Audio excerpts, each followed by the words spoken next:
नमस्कार, मेरा नाम है रवि। आपका स्वागत करता हूं अर्थवर्धन चैनल में। मोतीलाल ओसवाल म्यूचुअल फंड अपना एक नया एनएफओ लॉन्च करने जा रहा है, जो कि है Motilal Oswal Nifty micro cap 250 index fund. Mutual fund के मार्केट के अंदर अभी तक का माइक्रो कैप 250 का कोई भी ना ही कोई इंडेक्स फंड है और ना ही कोई एक्टिव फंड है। मोतीलाल ओसवाल म्यूचुअल फंड ही एक ऐसा फंड है जो सबसे पहले माइक्रो कैप कैटेगरी के अंदर कोई फंड लॉन्च करने जा रहा है। ये एनएफओ 15 जून को ओपन हो जाएगा और 29 जून के अंदर क्लोज हो जाएगा। निफ्टी 500 के बारे में हम सबको पता है। निफ्टी 500 के अंदर लार्ज कैप आते हैं, मिड कैप आते हैं और स्मॉल कैप आते हैं। लार्ज कैप के अंदर पहली 100 कंपनीज आती है। मिड कैप के अंदर उसके बाद की 101 से लेकर 250 जितनी कंपनीज आती है। मतलब इसके अंदर जो मिड कैप के अंदर स्टॉक्स का काउंट है वो है 150 स्टॉक्स का। स्मॉल कैप कैटेगरी के अंदर टोटल 250 स्टॉक्स आते हैं। वो मिड कैप 150 के बाद के 251 से लेके 500 जितने स्टॉक्स है, टोटल 250 जो स्टॉक्स है वो स्मॉल कैप कैटेगरी के अंदर आते हैं। उसके बाद के जो भी स्टॉक्स शुरू होते हैं उसको कहते हैं माइक्रो कैप। माइक्रो कैप 250 का एक इंडेक्स है जिसका नाम है निफ्टी माइक्रो कैप 250 इंडेक्स। इसके अंदर टोटल 250 जितने स्टॉक्स आते हैं। जब भी मार्केट के अंदर इन्वेस्टमेंट होता है तब मोस्टली पैसा जो है वो लार्ज कैप के अंदर जाता है। उसके बाद जो पैसा है वो जाता है मिड कैप के अंदर, उसके बाद जाता है स्मॉल कैप के अंदर और बहुत ही छोटा पोर्शन जो पैसों का है वो जाता है माइक्रो कैप के अंदर। समझ लो हम मार्केट के अंदर 100 रुपये इन्वेस्ट कर रहे हैं तो 100 में से 66 रुपीज़ जितना जाएगा लार्ज कैप के अंदर, 17 रुपीज़ जाएगा मिड कैप के अंदर, स्मॉल कैप के अंदर जाएगा 9 रुपीज़ और बहुत ही कम पोर्शन मतलब 3 रुपये जितना जाता है माइक्रो कैप 250 के अंदर। मतलब हम कह सकते हैं कि बहुत ही अंडर पेनिट्रेटेड फंड है या फिर इंडेक्स है। अगर हम यहाँ पर प्रोमोटर होल्डिंग की बात करें तो माइक्रो कैप के अंदर प्रोमोटर होल्डिंग बहुत ही शानदार देखने को मिलती है। यहाँ पर अगर हम एवरेजली देखें तो माइक्रो कैप के अंदर 24% जितना यहाँ पर कंपनीज के अंदर प्रोमोटर होल्डिंग 70% से ज़्यादा देखने को मिलता है। मतलब 100 कंपनीज में से 24 जितनी कंपनीज के अंदर 70% से भी ऊपर प्रोमोटर होल्डिंग रहता है, जो कि बहुत ही शानदार बात है। जबकि लार्ज कैप के अंदर ऐसा नहीं है। 100 में से सिर्फ 4 ही कंपनीज ऐसी रहती है जिसके अंदर प्रोमोटर होल्डिंग 70% से भी ज़्यादा होता है। अगर हम रिटर्न के मामले में भी बात करें तो यहाँ पर माइक्रो कैप बहुत ज़्यादा वोलेटाइल देखने को मिल सकता है। अगर मैं यहाँ पर ध्यान से आपको बताऊं तो यहाँ पर एक आप एरो देख सकते हैं। यहाँ पर आप देख सकते हैं ये है माइक्रो कैप की लाइन जो कि ग्रे कलर की है। यहाँ पर हम देख सकते हैं कि जब मार्केट नीचे जा रहा होता है तब माइक्रो कैप के अंदर बहुत ही तेज़ी से सेलिंग देखने को मिलता है, लेकिन जब मार्केट ऊपर जा रहा होता है तो माइक्रो कैप जो है वो बहुत ही तेज़ी से ऊपर जा रहा होता है। और वापस हम देखते हैं कि यहाँ पर जब मार्केट के अंदर सेलिंग है तो सबसे ज़्यादा सेलिंग हमें माइक्रो कैप के अंदर मिलती है। और अभी के समय में अगर बहुत ही शानदार अगर कोई परफॉर्म कर रहा है तो वो है माइक्रो कैप। यहाँ पर हम देख सकते हैं कि यहाँ पर माइक्रो कैप ने over the longer period of time बहुत ही शानदार रिटर्न दिए है। मतलब यहाँ पर सबसे ज़्यादा रिटर्न देने वाला जो मार्केट कैप है वो है माइक्रो कैप।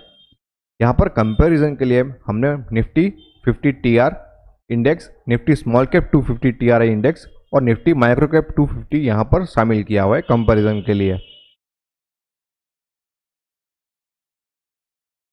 हम यहाँ पर थोड़ी सी बात कर लेते हैं माइक्रो कैप का जो ये इंडेक्स फंड बनने वाला है उसके बारे में। यहाँ पर टोटल 250 जितने स्टॉक्स रहने वाले हैं। इसके अंदर यहाँ पर मार्केट कैप के ऊपर ही यहाँ पर इन्वेस्टमेंट किया जाएगा। यहाँ पर जो भी फंड का जो वेटेज रहने वाला है अकॉर्डिंग टू इंडेक्स रहने वाला है। और यहाँ पर जो रीबैलेंसिंग होने वाली स्टॉक्स की वो सेमी एनुअली मार्च और सितंबर के अंदर करने वाले हैं। यहाँ पर जो इंडेक्स का कवरेज है वो यहाँ पर 2.9% जितना रहने वाला है।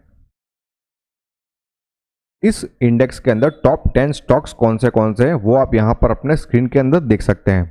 यहाँ पर जो सबसे पहला स्टॉक है वो है रेलिगेयर एंटरप्राइज जिसका वेटेज रहने वाला है 1.5%, Karnataka bank 1.4%, Ujjivan financial services 1.3%, Procter and Gamble health limited 1.2%, Reliance power 1.1%, Usha Martin 1.1%, South Indian bank 1.1%, Ramkrishna forging 1.0%, Reliance infrastructure 1.0%, ion exchange 0.9%। यहाँ पर हम सेक्टर वाइज डिस्ट्रीब्यूशन भी कैसा है वो हम यहाँ पर देख सकते हैं। सबसे ज़्यादा यहाँ पर वेटेज है वो इंडस्ट्रियल्स का है, कंज्यूमर डिक्शनरीज का है और फाइनेंशियल सर्विसेज का है। अगर हम Motilal Oswal Nifty micro cap 250 index fund के एनएफओ डेट्स की बात करें तो ये एनएफओ 15 जून को ओपन हो जाएगा और 29 जून को क्लोज हो जाएगा। इस फंड का बेंचमार्क रहने वाला है निफ्टी माइक्रो कैप 250 TRI और इस फंड का एग्जिट लोड रहने वाला है 1% फॉर 15 डेज। मतलब अगर आप अपने पैसों को विद इन 50 डेज के अंदर रिडीम करते हो तो आपको 1% जितना एग्जिट लोड लगेगा, लेकिन अगर आप अपने पैसों को 15 दिन के बाद रिडीम करते हो तो आपको किसी भी तरीके का एग्जिट लोड नहीं लगने वाला है। यहाँ पर इस फंड का NAV 10 रहने वाला है और एक्सपेंस रेशियो क्योंकि ये एक इंडेक्स फंड होने के कारण बहुत ही कम रहेगा, लेकिन फिक्स फिगर जो है वो आपको ये फंड लॉन्च हो जाएगा उसके बाद ही पता चलेगा। ये एक ओपन एंडेड कैटेगरी का फंड रहने वाला है, मतलब आप इस फंड के अंदर कभी भी अपने पैसों को इन्वेस्ट कर सकते हो और कभी भी अपने पैसों को रिडीम कर सकते हो। ये रेगुलर और डायरेक्ट दोनों ही मोड में अवेलेबल रहेगा। अगर आपको अपना इन्वेस्टमेंट स्टार्ट करना है तो आप SIP, लमसम, SWP या स्ट्रिप चारों में से किसी भी मोड में अपना इन्वेस्टमेंट स्टार्ट कर सकते हो। इसमें ग्रोथ और डिविडेंड दोनों ही ऑप्शंस देखने को मिलेंगे। मिनिमम इन्वेस्टमेंट की बात करें तो आप लमसम मोड में मात्र 500 रुपीज़ से आप अपना इन्वेस्टमेंट स्टार्ट कर सकते हो, या फिर अगर आपको अपनी SIP स्टार्ट करनी है तो मात्र 500 रुपीज़ से आप अपनी SIP स्टार्ट कर सकते हो। अगर आपको इस फंड के अंदर इन्वेस्टमेंट करना है या फिर अगर आपको फ्री में अपने पोर्टफोलियो को रिव्यू करवाना है तो नीचे दिए गए नंबर पर आप कभी भी कॉल कर सकते हो। इसके अलावा मैंने यहाँ पर एक डिस्क्रिप्शन में लिंक दिया हुआ है, वहाँ पर इस फंड के अंदर आप डायरेक्टली इन्वेस्टमेंट कर सकते हो। इस फंड के अलावा और आप अलग अलग म्यूचुअल फंड के अंदर भी इन्वेस्टमेंट कर सकते हो। साथ में यहाँ पर insurance, FD, pre IPO, PMS और डिवेंचर्स जैसे अलग अलग ऑप्शंस को भी चेकआउट कर सकते हो। इस फंड के जो मैनेजर रहने वाले हैं वो है स्वप्निल मयेकर, जिनको इस फंड के अलावा और भी बहुत सारे फंड्स को मैनेज करने का एक्सपीरियंस है। मोतीलाल ओसवाल म्यूचुअल फंड को ज्वाइन करने से पहले वे बिजनेस स्टैंडर्ड लिमिटेड के साथ में काम कर चुके हैं फ्रॉम अगस्त 2005 से लेके फरवरी 2010 तक।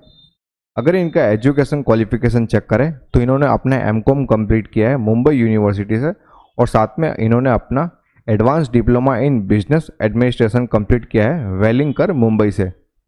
अब मेरा क्या मानना है इस फंड के बारे में वो मैं आपको बताता हूँ, क्योंकि जैसे कि मैंने आपको आगे बताया ये माइक्रो कैप फंड होने के कारण यहाँ पर वॉलेटिलिटी हमें बहुत ही ज़्यादा देखने को मिल सकती है। लेकिन अगर आपको लॉन्ग टर्म के लिए इन्वेस्टमेंट करना है तो बेशक आप इस फंड के अंदर इन्वेस्टमेंट करना स्टार्ट कर सकते हैं। अगर आपने और भी कहीं पर भी इन्वेस्टमेंट किया हुआ है तो इस फंड के अंदर इन्वेस्टमेंट करके आप अपने पोर्टफोलियो को डाइवर्सिफाई कर पाओगे। अगर आपको इस फंड के अंदर इन्वेस्टमेंट करना स्टार्ट करना है तो आप स्मॉलर अलॉटमेंट से अपना इन्वेस्टमेंट स्टार्ट कर सकते हो। मतलब आप अपने पैसे के थोड़े अमाउंट यहाँ पर इन्वेस्टमेंट करके अपना इन्वेस्टमेंट जर्नी स्टार्ट कर सकते हो। अगर आपको इन्वेस्टमेंट के रिगार्डिंग किसी भी तरीके के क्वेश्चन है तो आप हमें टेलीग्राम, ट्विटर और इंस्टाग्राम पर फॉलो करके अपने क्वेश्चंस को पूछ सकते हो। होप ये वीडियो आपको पसंद आया होगा। अगर ये वीडियो आपको अच्छा लगा तो लाइक करो, शेयर करो और सब्सक्राइब करो। Thank you.